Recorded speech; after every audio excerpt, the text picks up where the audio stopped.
please remain standing. Multi-platinum MCA Nashville recording artist Josh Turner is one of country music's most recognizable hitmakers. With a rich, deep voice and distinctive style, Josh has sold more than 12 million units, is a disciple of traditional country music, and one of the youngest members of the esteemed Grand Ole Opry. Ladies and gentlemen, to honor our country and the men and women who serve to protect her both at home and abroad, please welcome country music recording superstar Josh Turner as he leads us in our national anthem.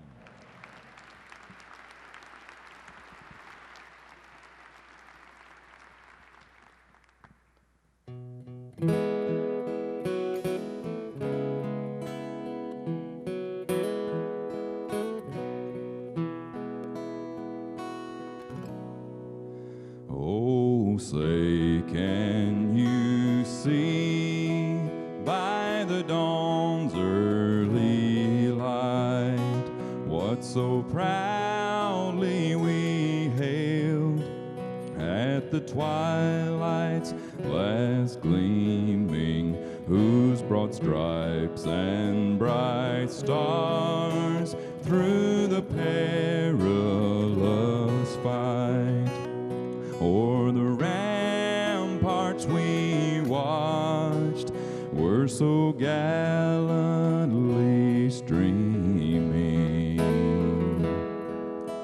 and the rockets' red glare, the bombs bursting in air, gave proof through the night that our flag was still there. Oh, say does that star-spangled banner yet wave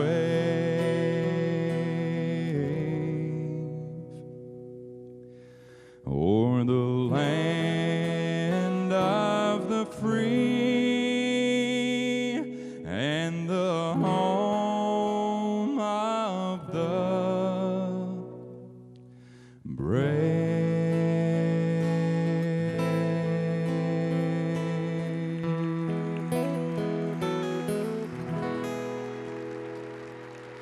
Ladies and gentlemen, Josh Turner. We just bouncing off the walls, floating on air, baby, baby. Why don't we just dance?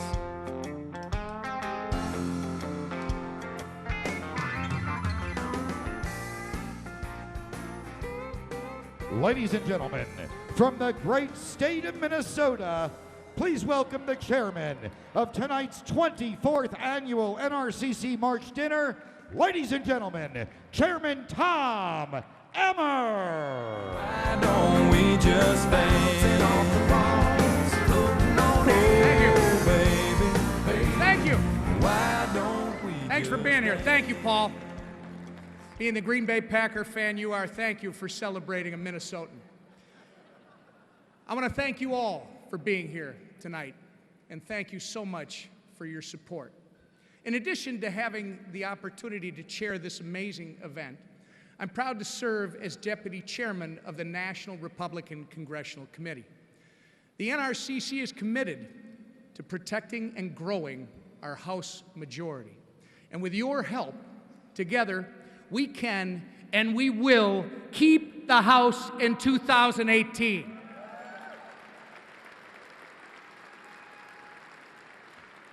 The political elites, they say we're not motivated. The political elites say we lack intensity. We Republicans lack intensity. What do they know anyway? Remember, those are the people who said the last presidential election was in the bag for their candidate. This is our time. This is our time to step up. We can't count on anyone but us. This is our time to defend this most important majority. This is our time to defend the House, and it's our time to build our numbers in the Senate. With your continuing support, we will protect our historic majority this November. Tonight, Together, we are taking our collective commitment to a new level.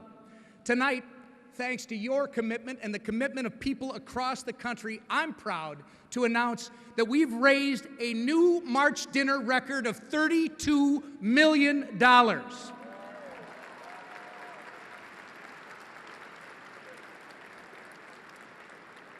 Together, we need to finish what we've started by winning in November. Thank you again for being here and supporting our shared cause, and please enjoy the rest of this wonderful evening. Thank you. Don't we just dance off the walls, floating on air, baby, baby, why don't we just dance? Ladies and gentlemen, from the great state of Louisiana, please welcome our House Majority Whip, ladies and gentlemen, Whip Steve Scalise.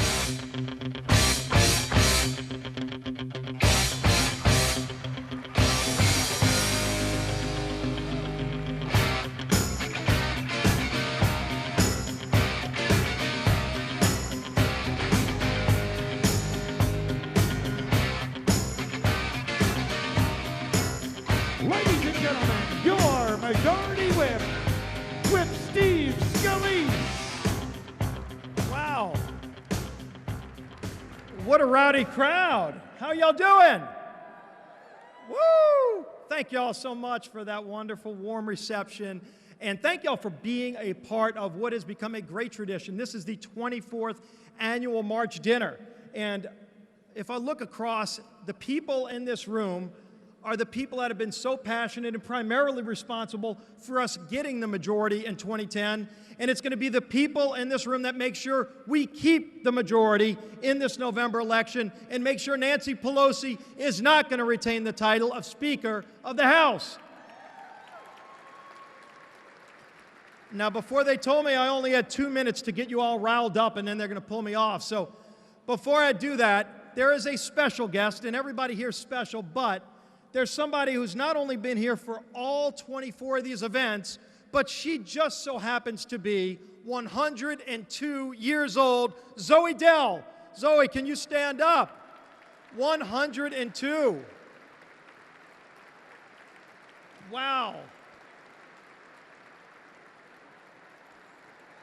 How about that? Hear it for Zoe.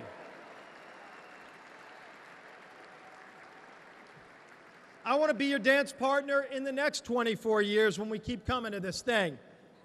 But anyway, what is at stake and why this event tonight is so important is because we know how motivated the left is. We know what they're going to try to do to take this majority away and to make it very much impossible to continue promoting the Donald Trump agenda that has got our economy back on track, that has got regulations in check, that has got bureaucrats finally doing their job instead of waking up and trying to find ways to slow your business down. And so, if I can give you just one example before I go about what is the difference between a Republican-controlled House and a Democrat-controlled House, you don't have to look any further than this great Tax Cuts and Jobs Act that we just passed and had signed into law that lowered taxes at every single level. Look at what it's doing for our economy. By lowering taxes, every income tax rate, the corporate rate, lowering the death tax, getting rid of the alternative minimum tax. Look at how great it's doing at getting our economy moving. And what was the Democrats' response just 2 weeks ago? Now, the Democrats said if we get power back, this would be our alternative tax plan. And who did they get to present their alternative tax plan? None other than the new standard bearer for the Democrat Party, Bernie Sanders. He's not even a registered Democrat. He's so far to the left, and yet he is now the center of the Democrat Party. And his plan, that is the Democrat plan that they said they would pass if they get the majority, raises every single level. Again, they raise income tax level. They raise the corporate level. They raise and double the death tax, bringing that back, and they bring back the alternative minimum tax, which crushed the middle class. So if you want to know what's at stake in this election, just look no further than our Tax Cuts and Jobs Act that is growing the economy, that's actually seeing people hiring and giving bonuses and pay raises to their workers, versus what the Democrats would do if they got the majority back again and raise your taxes. We are not going to let that happen. That's why this event is so important. Thanks for all you do to keep our Republican majority so we can work with President Trump and keep our economy moving. Let's have a great night. Looking forward to seeing all of you tonight.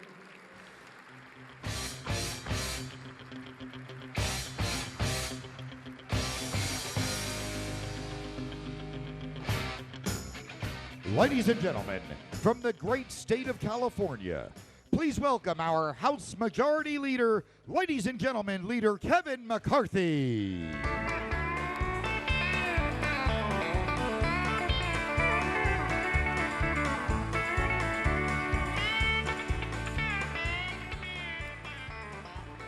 Thank you so very much. Isn't it great to have Steve back? I'll share you a little personal. Steve and I have been friends back in college. We're both in Young Republicans together. And that fateful day on that baseball field when Steve was shot, we walked into that hospital. Kevin Brady was there and others. The doctor he didn't look like he was very positive. And we sat and told him, you don't know Steve Scalise. He will fight through this, and he'll be back before you even know it. And think about in that short time, not only is he back, he's helping leading the floor. We love Steve Scalise.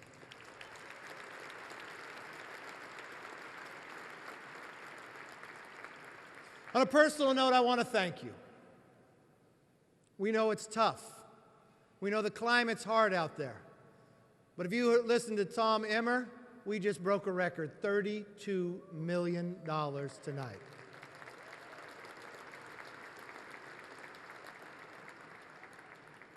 But we don't want that money just to win a majority. We want to change America. What a difference one administration makes. Think for a moment, if on that fateful day in November, if the election had turned another direction. Would the stock market be where it is today? Would the GI Bill have a lifetime to use it instead of just 15 years? Would the VA have been reformed? Or more importantly, would those bonuses not be crumbs, but happily transform America with a tax cut for all?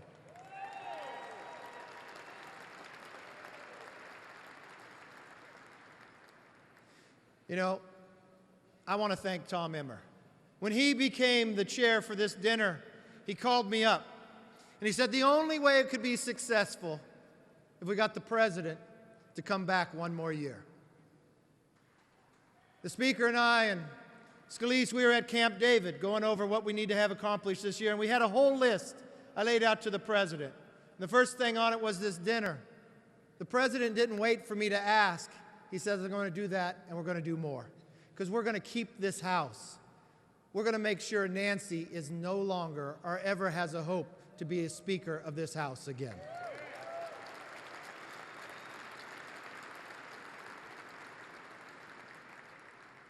We know what history tells us, that the party in power, meaning the party that has the White House, normally loses a lot of seats. But that's not going to be the case. We also know it takes a lot of hard work. And I think Teddy Roosevelt said it best. Nothing in this world is worth having or worth doing unless it means effort, pain, and difficulty.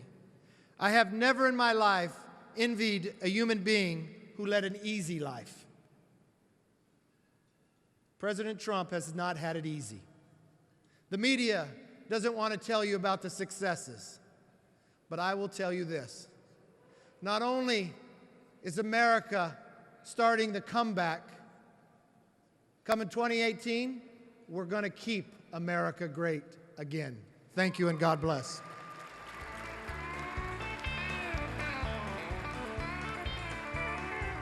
Ladies and gentlemen, please continue to enjoy your dinner. Our program will resume in just a few moments.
Once again, ladies and gentlemen, please return to your seats. Our program will continue in just a moment. Once again, ladies and gentlemen, please return to your seats. Our program will return in just a moment. Thank you.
Ladies and gentlemen, at this time, we ask that you take your seats. Ladies and gentlemen, please take your seats at this time. Our program will begin in just a few moments.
Ladies and gentlemen, representing the 15th District in the great state of Ohio, please welcome the chairman of the National Republican Congressional Committee, ladies and gentlemen, Chairman Steve Stivers.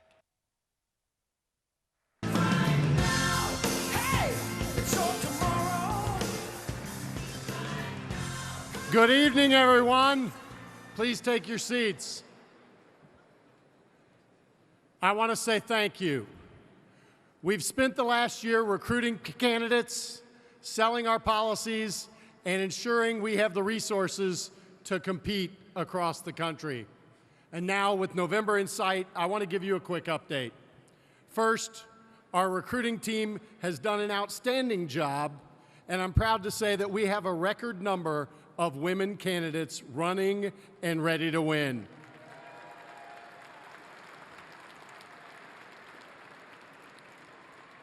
Second, good policy is good politics. That's why I'm proud we passed our historic tax cuts.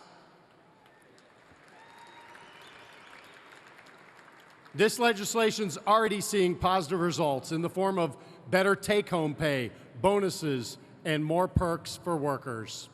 But in the long run, it will enable companies to be more competitive and grow our economy.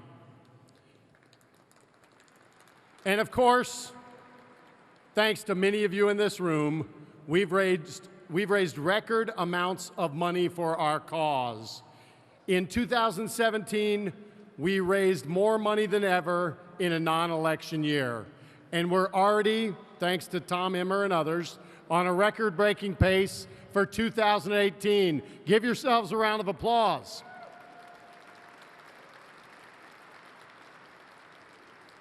But we're going to need every dollar. And for all of it, I want to say thank you. Thank you for your commitment to our cause. Thank you for working with me each day to ensure we keep our GOP majority. I want to especially thank President Trump, Vice President Pence, Speaker Ryan, Leader McCarthy, and Whip Scalise for all that they have done. I also want to thank our March Dinner Chairman, Tom Emmer, for his great leadership. Under Tom's leadership, we raised a record $32 million. Let's give Tom and his team a big round of applause.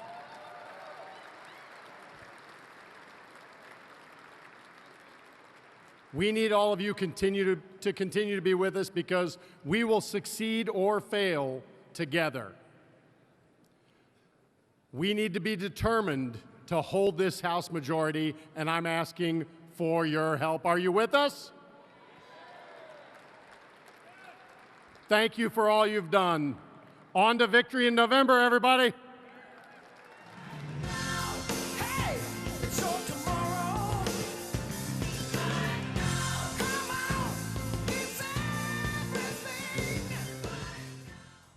Ladies and gentlemen, please welcome the Speaker of the House, Speaker Paul Ryan.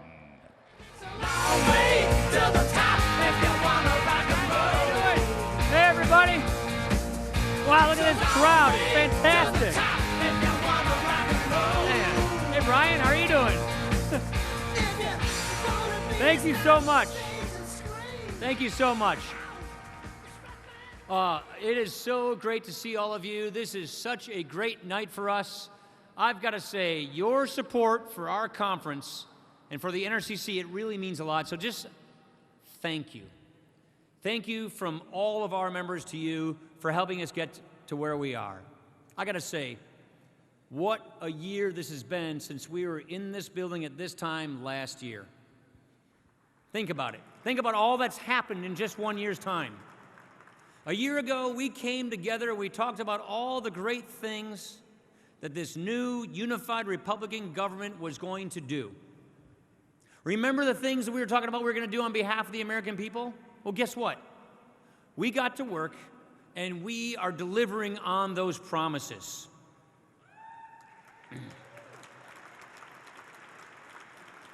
As we advance our agenda to help more Americans reach new heights, you can feel a sense of pride and confidence working its way back into our country. More people are looking up about their futures. More people are feeling better about achieving things that they thought might be impossible. In our growing economy is the best sign of this. After years of just trudging along, we're finally seeing the kind of results that we promised would happen if the American people just gave us the chance to lead. And lead we have. For months, we heard how hard it would be to reform the tax code for the first time in 31 years. And it was. Just ask Kevin Brady. He had a full head of hair when we got started on this project. But we knew that getting this done, we knew what it would mean for the American people. And the Tax Cuts and Jobs Act has given the economy exactly what it needed to grow. 6 million people, 6 million workers. 6 million workers have received bonuses thanks to this law. These are real dollars that working families can put toward the things that they need. Companies have raised wages. People's paychecks have gotten bigger. And now Americans can keep more of their money at the end of the day. I talked to one employer just yesterday who told me that because of this new tax law, he's bringing back overseas his large company $8 billion He's going to hire 5,000 people in America this year, 5,000 people next year, 5,000 people for the next 3 years. He's going to hire 25,000 people over the next 5 years and invest in this country. He's going to open up new factories, bring money home, all because of the Tax Cuts and Jobs Act, and this is happening across the country.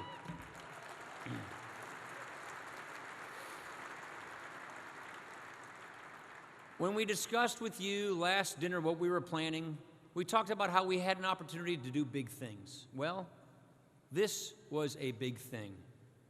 Passing this economic plan, this tax reform bill, it is why the economy is at a 17-year high with economic confidence, and our unemployment rate is at a 17-year low. American people are beginning to see that they now have opportunities within their grasp that they didn't think they'd have. But tax reform is not the only thing that we have done. We've repealed or reversed a record number of job-killing regulations that were holding our economy back. And now we are unleashing the freedom and creativity of business owners to hire, to expand, to achieve more in this growing economy. And after a systemic effort by the previous administration to gut our military, we are on the cusp this week of rebuilding our military, and we're going to get our great defense secretary the budget he needs to ensure that our men and women serving us in harm's way have the equipment and the resources they need to keep our country safe. That is a promise made, and that is a promise that is now being kept. On top of all that we have done, we still need to do more. We still have more of our agenda that we're going to be achieving. We need to give the American workers the tools that they need, the education that they need to thrive in today's economy. We also need to make new advancements in our infrastructure programs that we sorely need. And the President just talked about this in New Hampshire the other day, and we are making good on this. We are taking the fight against this awful opioid epidemic that is destroying families and communities across this country. These are things that we're getting done. These are solutions that we're bringing to the table.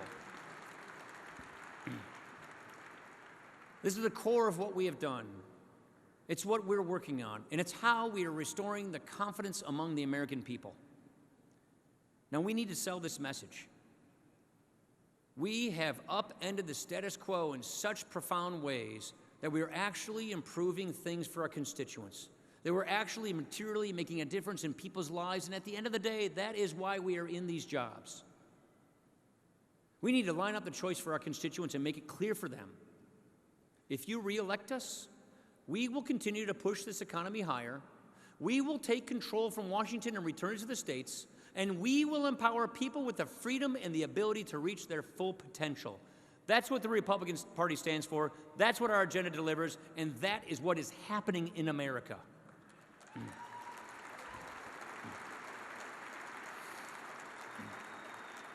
And I know we can tell this story in our districts. I know that as Americans feel more optimistic about our economy and where things stand, they'll understand that it's because of our policies. They'll understand that it's because of the change that they brought to Washington, and we will win this debate this fall, mark my words. Before I introduce our next guest, I want to give two thanks. I want to give one thanks to Brigadier General Steve Stivers, our NRCC chairman. I can't say enough about Steve Stivers. He had big shoes to fill in replacing Greg Walden, and he has done a phenomenal job, and his enthusiasm has propelled the NRCC forward. Thank you, Steve Stivers. I also want to thank Tom Emmer. I want to thank Tom Emmer, even though he's a Minnesota Vikings fan, for serving as chairman of this dinner. He can have a good year every now and then. Tom's a great member of our conference. He's been critical in making tonight such a success, the record-setting night. Thank you very much, Tom Emmer.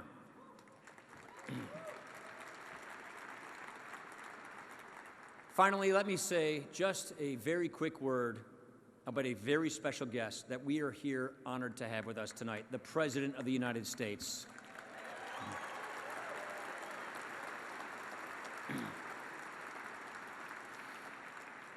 You know, since taking office, Donald Trump has held true to what he said he was going to do on the campaign trail. Go figure. Here's a man who ran for office, said what he was going to do, and is doing it.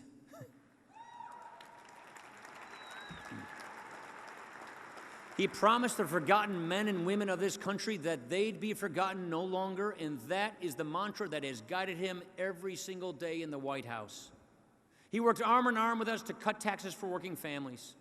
He's joining us in rolling back regulations that were stifling American ingenuity, and he's bringing back America's military so that it's the strongest that it has ever been. And just look at how this economy is doing. Look at how people are having an easier time finding work and getting ahead. The positive results speak for themselves, and the American people are reaping the benefits of this agenda. I am thrilled that he is here with us tonight. So please join me in welcoming the President of the United States, Donald Trump. And I'm proud to be an American, where at least I know I'm free. And I won't forget the men who died, who gave that right to me. And I gladly stand up next to you and defend her still today. 'Cause there ain't no doubt I love this land. God bless the USA. Oh, thank you very much, everybody. What a group. What a group. Thank you.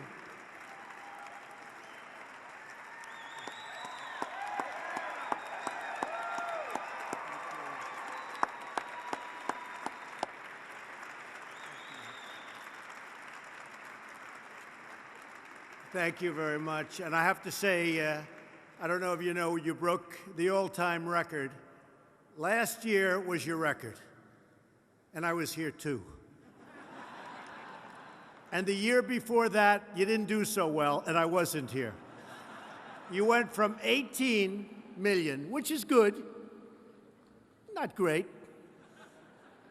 to 30 million last year. And this year, and I think that was some kind of an all-time record, by the way, so you have to be proud. But this year we did $32 million, so that's quite a record. And it really is wonderful to be here with so many friends and colleagues and really true and great American patriots. I want to begin by thanking our incredible House leadership team, Speaker Paul Ryan. Paul, thank you. Thank you, Paul.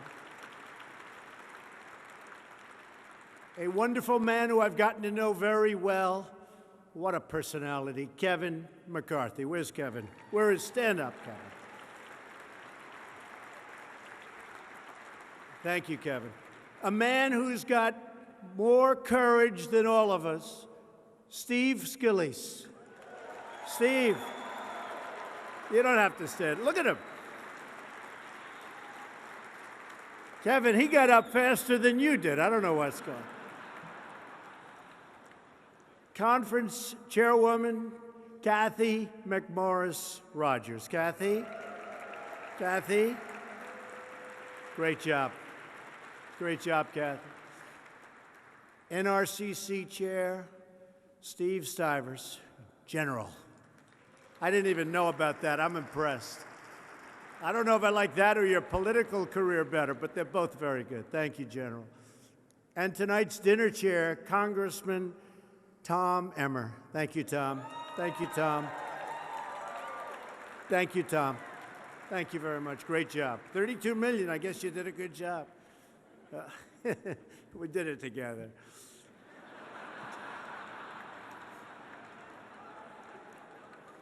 He was so generous. He said, you did it. Nope, we did it together. That's the way we're working, right? That's the way we're. Thank you very much, Tom. Our Republican majority is one of the most successful in the history of the United States Congress. Now we must work to keep our majority so we can keep up the fight for American workers, American security, and the American values enshrined in our glorious Constitution and in our great American flag. This year, in this election, we are fighting to win, and we are going to win. Just no reason why we shouldn't win with what we've done over the last year. No reason whatsoever. We love our country, we cherish our liberty, and we always put America first. You notice we're doing that on trade, we're doing that on a lot of things. America first. It's about time. It's about time. Our agenda is already exceeding our highest expectations. We've actually accomplished more than we said we would, and that's been a long time since you've heard that. We've accomplished a lot more. They said it the other night that Donald Trump actually has accomplished more than he said he would. So that's a good feeling. And it wasn't even a friend that said that the other night, which is really a good feeling. We've created more than 3 million new jobs since the election. And if we would have said that number prior to the election, nobody would have believed it possible. Jobless claims are at, think of it, jobless claims are at a nearly 50-year low. 50 years. That's an amazing statistic. African-American unemployment has reached the lowest levels ever recorded. And I have to tell you, the fake news about 2 weeks ago got me on that one, because 2 months ago, it was the lowest level ever recorded. Then, about 4 weeks ago, it went slightly not as good. And I made a speech. I said, African-American unemployment has reached the lowest levels ever recorded. And it really wasn't. It was good, but it wasn't. And they got me. They said it wasn't so. But then here's what happened. Last week, it went back down to the lowest levels ever recorded. So we have it. So we have it, right? It makes us feel good. That's an important one. And here's another one. Hispanic American unemployment has also reached historic lows, lowest ever recorded. And women, the lowest levels in 18 years. Wages are rising at the fastest pace in more than a decade. And I've been talking on the campaign trail for so long that wages have been stagnant for 18, 20, and even 21 years. Confidence among manufacturers is the highest in history, in the history of our country. Confidence from manufacturers is the highest. And you see it. Companies are moving back. Chrysler is moving back to Michigan from Mexico. You look at so many different companies. Foxconn, they make a lot of the Apple products, great products. They're moving to Wisconsin. We have massive companies moving back in. They all want to be back in. American producers in the mining, construction, and manufacturing industries gained more jobs in February than in any month in nearly 20 years. Think of that.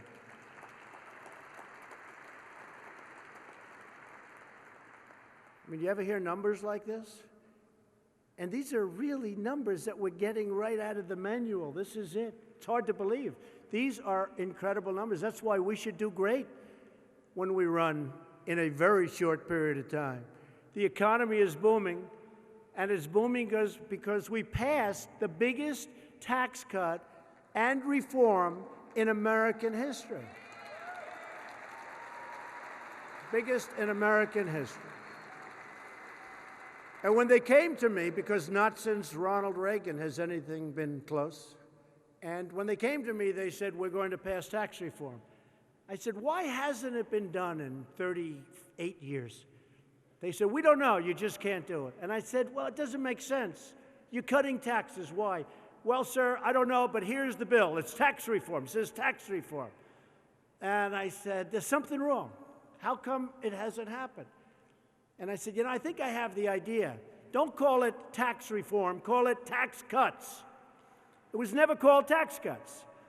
And they said, well, what is that? I said, tax reform might mean you're reforming taxes and you're going to raise taxes. Nobody knows what it means.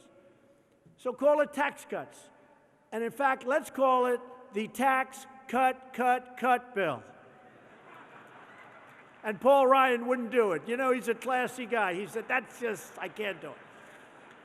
So we call it the Tax Cut and Jobs Act, and that's fine, right? And I see Kevin Brady here someplace. Where's Kevin? Stand up, Kevin, please. He doesn't stop. And let's not tell anybody, although you have a lot of cameras back there, actually. Let's not tell anybody, Kevin, about phase 2 that we've already started on, right? Phase 2 tax cuts, right? Go away. Thank you, Kevin. More than 6 million Americans have already received a tax cut bonus or a pay raise, and that is just the beginning. I want to thank everyone who made this incredible victory possible, including so many friends that worked with Kevin and myself, people in Congress, great senators, great Congress people. You are really incredible. So enjoy it, because we're going to start probably on Monday with Kevin and myself and everybody on doing it again. And I just want to thank you. And on behalf of Paul and Kevin and my other Kevin, I don't know, I think Brady maybe is better looking than Kevin. I don't know. But we really are. I have to thank the people in this room, because you really made it possible. And you worked hard, and you just wouldn't stop, and you wouldn't take no for an answer. A lot of obstacles, you wouldn't take no for an answer. But while Republicans were fighting to reduce taxes for hardworking Americans, the Democrats were fighting to increase taxes. That's what they want to do. They're actually working right now to increase taxes. And I'm saying, how do you lose to that? They want to increase taxes. Maybe they'll call that tax reform. Every single Democrat in Congress opposed our middle-class tax cuts. And if Democrats were to gain control of the House, the first thing they would do is raise your taxes. They would raise your taxes. They would take away what we've done and raise your taxes. And actually, I've seen some of the numbers very substantially raise your taxes. Republicans also repealed one of the nation's cruelest and most unfair taxes ever, the Obamacare individual mandate.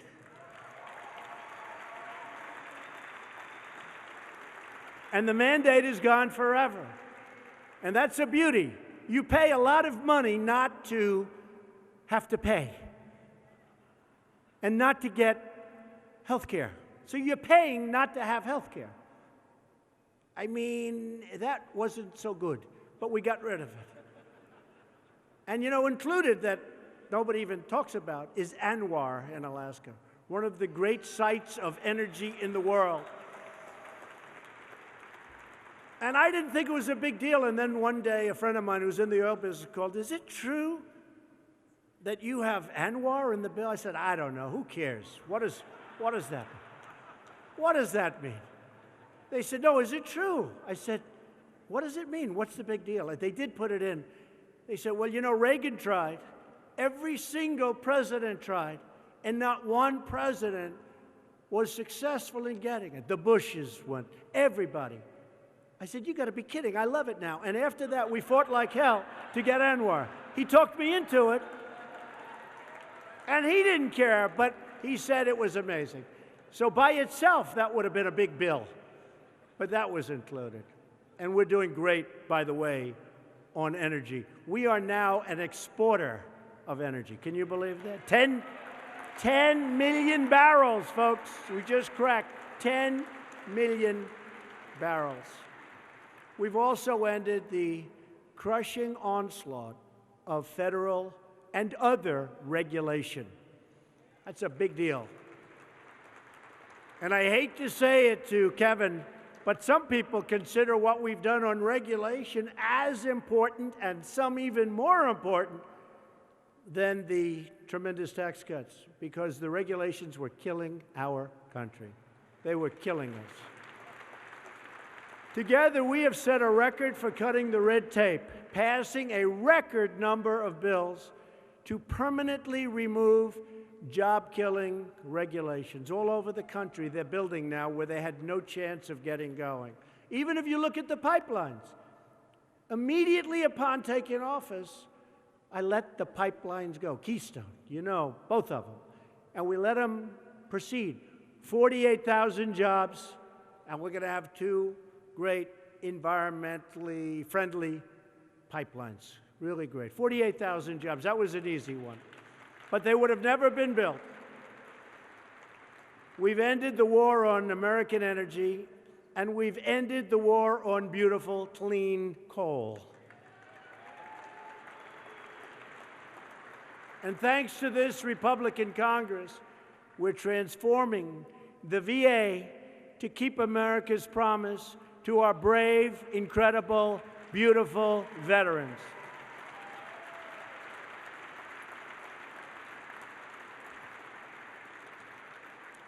And I want to thank Chairman Phil Rowe. Our Republican majorities really sent me legislation that has been incredible, really incredible. You know, we have VA accountability. They've been trying to get this for 30 years. Accountability sounds easy. But VA accountability, and we got it passed. That means that people that are very bad, they're bad in many ways, they're even sadistic. You couldn't fire people from the VA. Now, you look at them, they do a bad job, they do something wrong, they hurt our veterans. We look at them and we say, Jim, you're fired. Get the hell out of here.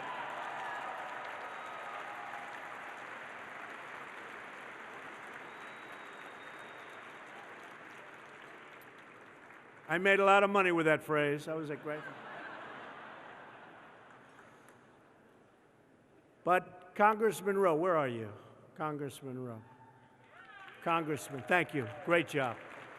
Great job. Thank you. It's really moving along. And choice is coming. Choice, where the veterans can actually, instead of waiting online for weeks and weeks and weeks, they can actually go and see a doctor and have it taken care of, and we pay. And that's going to be the big one. Do you agree with that, Phil? Because of Republican leadership that all of you helped make possible, America is safer and America is much stronger. Our military is now better funded, better equipped, and better prepared to defeat any foe that dares to threaten our country or our people. America is being respected again on the world stage. We're rebuilding our very depleted military. $700 billion, and next year, $716 billion. We had to do it. And obviously, defense is number one, but you know what else it is? Jobs, lots of jobs, because we build our equipment, so it's lots of jobs. For the last 8 years, Democrats apologized for America. Republicans, on the other hand, are standing up for America. Right?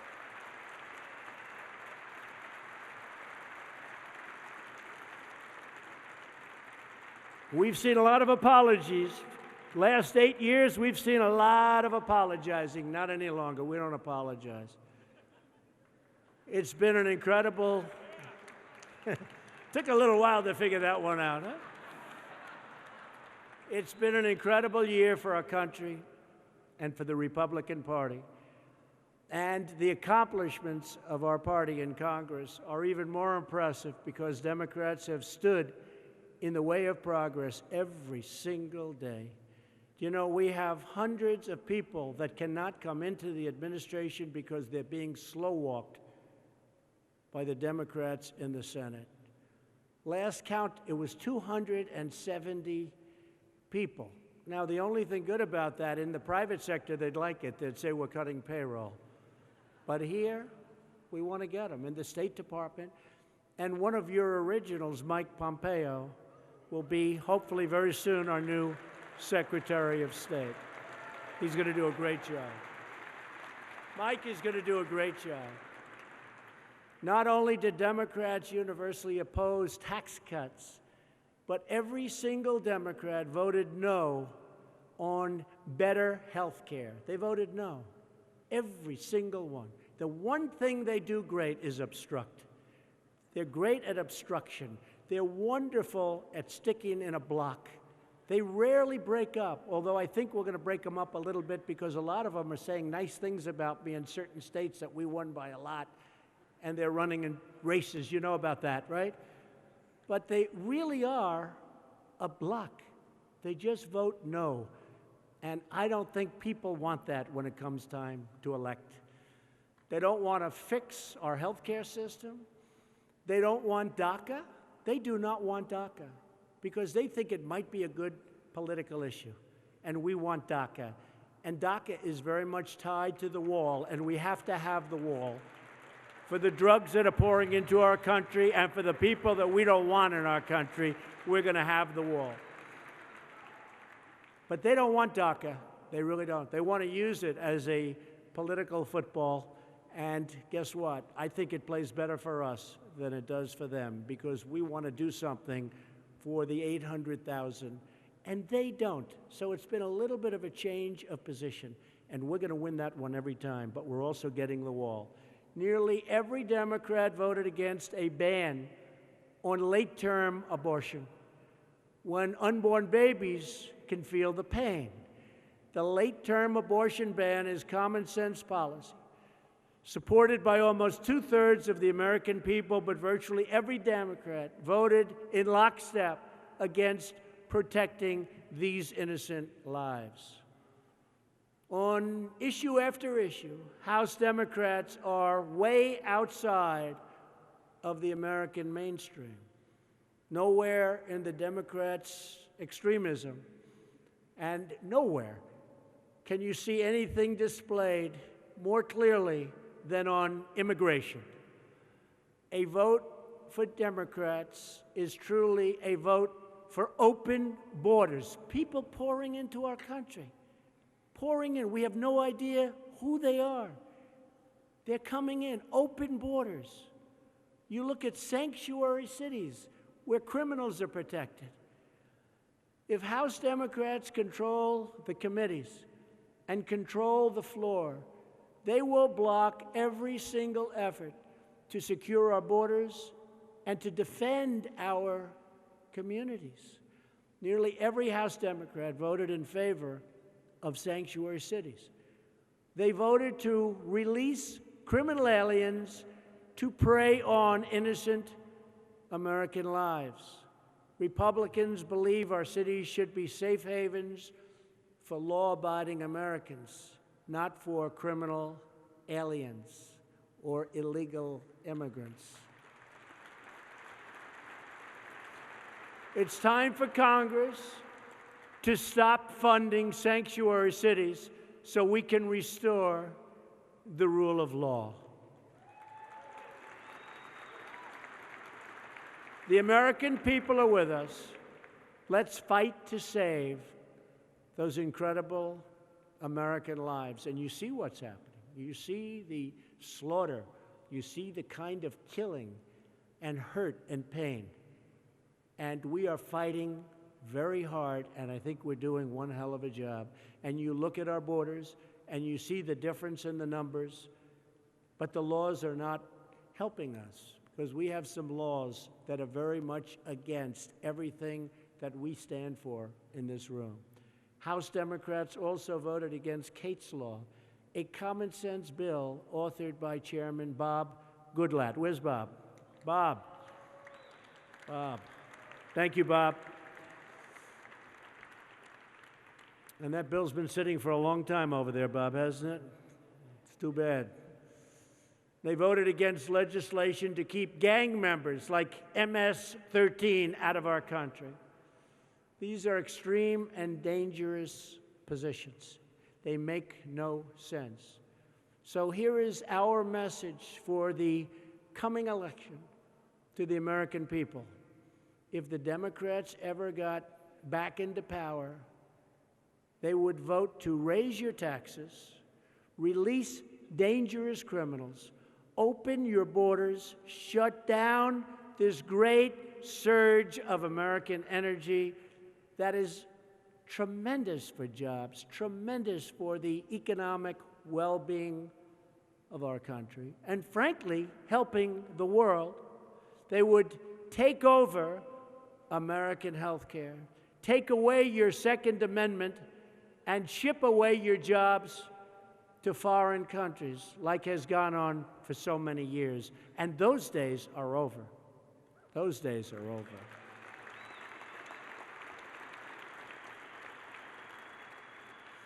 The world, including our friends, has been taking advantage of the United States of America.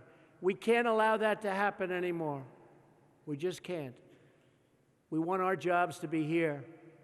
We want our great factories, our great plants to be here. We don't want people fired and watch a company leave our country, make a product somewhere nearby, ship it back into our country, not be taxed, and all we get out of it is unemployment and pain.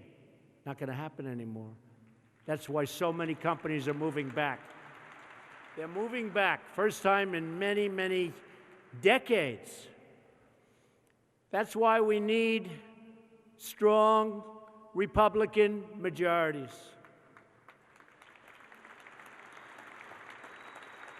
It doesn't matter what Democrat candidates say on the campaign trail, because once Democrats get to Washington, they always do the same thing. They vote for the liberal Pelosi agenda down the line, straight down the line, every single time. They will never vote for us. They will never vote for what's right. These days, there's no such thing as a blue dog Democrat, a red state Democrat, or a conservative Democrat, because they are all Pelosi Democrats, weak on crime, weak on terrorism, and weak on national defense.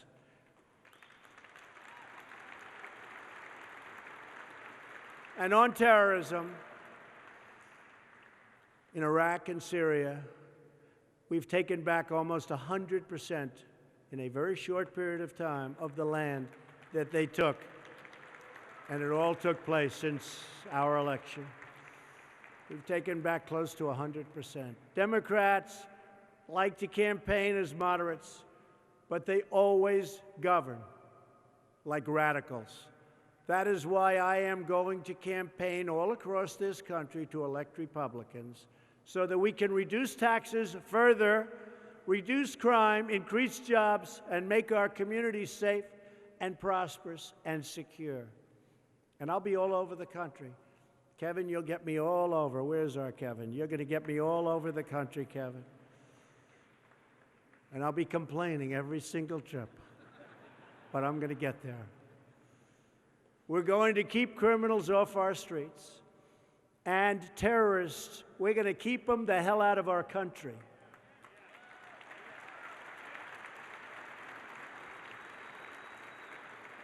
Our opponents are fielding the most candidates they've ever had in a quarter century.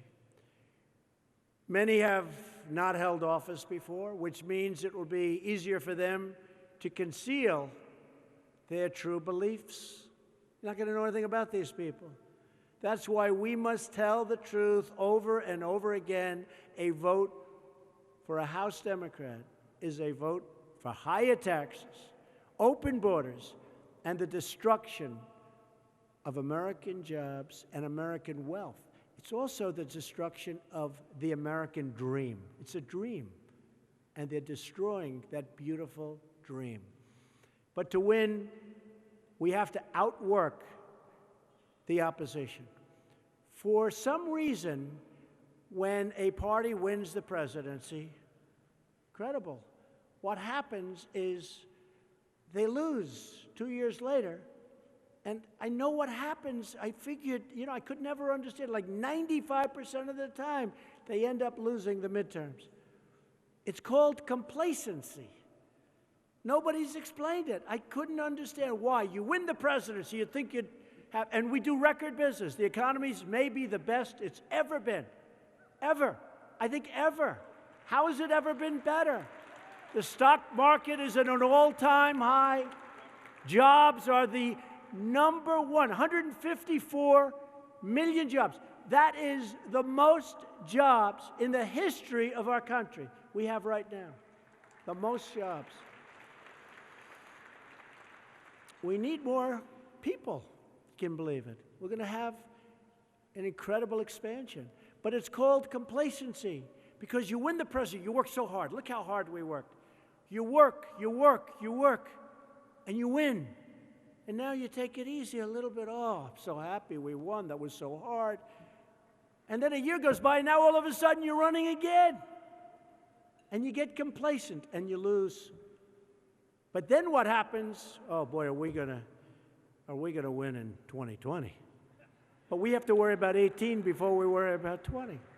But there is a complacency, and I can understand it. It's natural, human trait. But we cannot be complacent. We can't.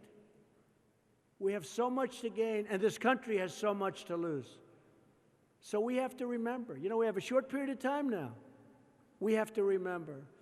And the other thing is, you know, we had 5 races up until last week. And of the 5 races, we won all 5.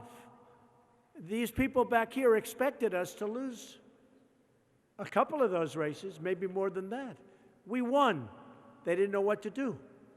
So they said, we didn't win by as much as we were supposed to. And by the way, if we won by more, they would have found a reason. So we're fighting the press, we're fighting the media, we always will, for whatever reason. But we're 5-0, and then we lost by 300 votes the other night, right? 300 out of 220-some-odd thousand votes. 300 votes. And I will tell you, though, that area in Pennsylvania and all of Pennsylvania and all other states, they're energized. Because I made a speech there 2 nights before, and I'll tell you what, that crowd was, they were going. They were happy. They were thrilled. I wish I was running. Boy. Man, that was some energetic group. And it was close. It was really close. We went in there. They were down.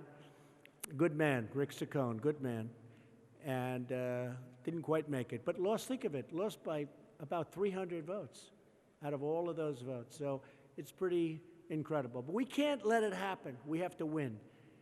There's nothing like winning. We have to win. In the last election, we defied every expectation and totally proved the pundits wrong. Right? They said there's no way to 270. Remember that? There is no way to 270. And everybody believed him. I even believed him. I said, you know, it doesn't look good. I heard this for 6 months. You cannot win unless you win the great state of Ohio. I kept hearing that, right? And I said, I think I'm doing well, but they'd show me a little down in Ohio. I said, man, I guess you can't win if you can't win Ohio. So I went to Ohio. We have great people. Those are great people. Now, we really won Ohio by a lot, right? We won Ohio by a lot. And we won Iowa by a lot. And we ran the East Coast because, you know, we have a tremendous disadvantage in presidential elections with the Electoral College. Much easier to get the popular vote, but it's a very much different campaign. It's like somebody that trains for the 100-yard dash and trains for the mile. It's a much different thing. But we just ran out the East Coast, and it was a thing of beauty. But they all said we couldn't do it. Now they say the midterms. Here come the midterms. And as usual, they say, well, 95% of the time it doesn't happen. But nobody's ever had an economy like this. Nobody's ever had a military that's getting so much stronger so fast. Nobody's ever done what we've done. The people in this room have done it. Nobody's ever done it. We sent a message straight to the media, to the lobbyists, and to the power brokers that this city doesn't belong to you. It belongs to the American people. That's what the message was. Now, I shouldn't say it to the people in this room. Because, you know, a couple of you are a little marginal about this. But I came up with this expression. called Drain the Swamp, right? Drain the Swamp. And I hated it. No, I hated it. And it was a speech during the campaign, and it was a term that was actually given to me. Usually I like to think I'm up myself, but this was given to me, which bothered me too. I never liked that. But they had this expression, drain the swamp, and I hated it. I thought it was so hokey. I said, that is the hokiest. Give me a break. I'm embarrassed to say it. And I was in Florida with 25,000 people going wild. And I said, and we will drain the swamp. The place went crazy. I couldn't believe it. And then the next speech, I said it again. And they went even crazier.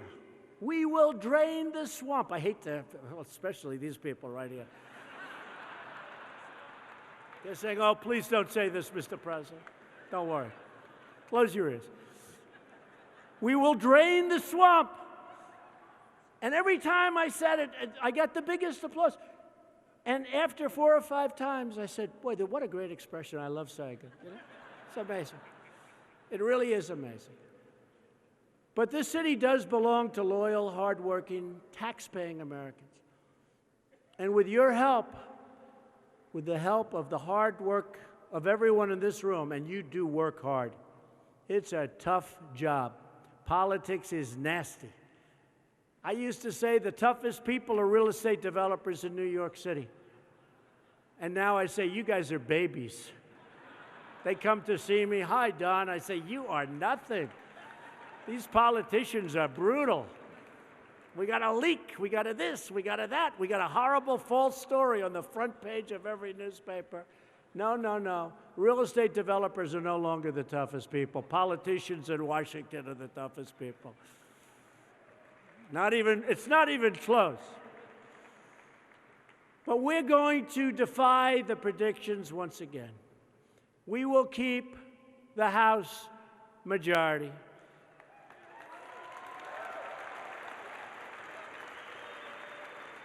And we will keep fighting for the change the American people want and they deserve.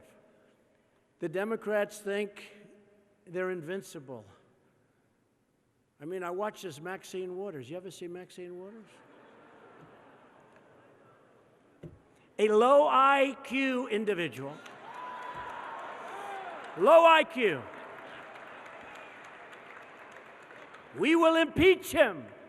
We will impeach him, but he hasn't done anything wrong. It doesn't matter.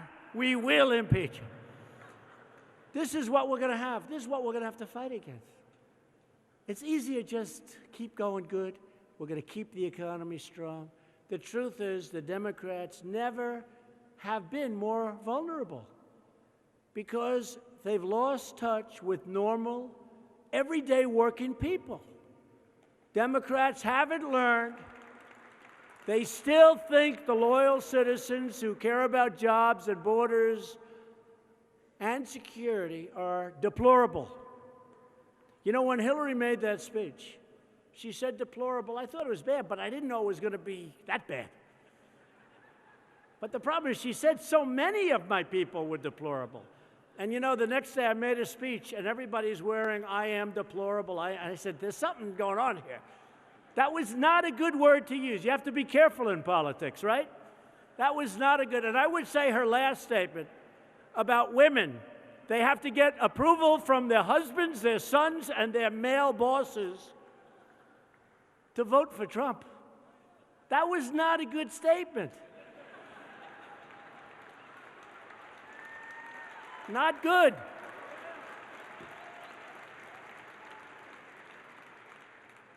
You notice how fast the Democrats have run from these statements now? They are disavowing those statements like I've never heard before. She's wrong. People that were her biggest supporters are now saying, what is she doing? Why doesn't she just go home? But that was not a good statement. But we know the truth, and the truth is that we are great patriots. We really are. We're doing what's right. We come from every city from every town, from every walk of life. We come from backgrounds, and it doesn't matter the color, the creed, but we all have one thing in common. We love this country. We love this country. And we're putting the interests of our country and our people and our taxpayers, we're putting them first. This election is not merely about which party is in charge in Congress. It's about whether the American people will be in charge of their government. The choice cannot be any clearer. It's never been this clear. Think of it. It's never been this clear. The Democrats used to be somewhat in the middle, and now they're so far right, meaning that's where they're going to be. But the Democrats used to be right here. And now what happened is they just moved. They're going so far to the left-hand side of the equation, I don't know whether or not it's going to even be possible for them to do well. But for some reason, they'll probably do okay. We can't let that happen. They have gone so far left. We have to go a little bit further right. We're doing very, very well. And I think you're going to have something very, very special take place in a short period of time. While congressional Democrats delay, and they obstruct, and they resist, Republicans actually deliver. There's never been a group that have delivered like we've delivered, especially in the first year of an administration. We're creating jobs for everybody, for the African American population. They're thanking me. Hispanic Americans, all Americans. But they're really thanking us. While Democrats denigrate our history, Republicans believe young Americans should be taught to have pride in America's achievements and to treasure our truly incredible heritage. While Democrats hand over our rights to international organizations, we defend our sovereignty, and we defend our Constitution, and we defend our American flag. We're the ones defending it. And while Democrats sit on their hands, Republicans stand with law enforcement. These are great people. We stand with working families, and we always proudly stand for our national anthem.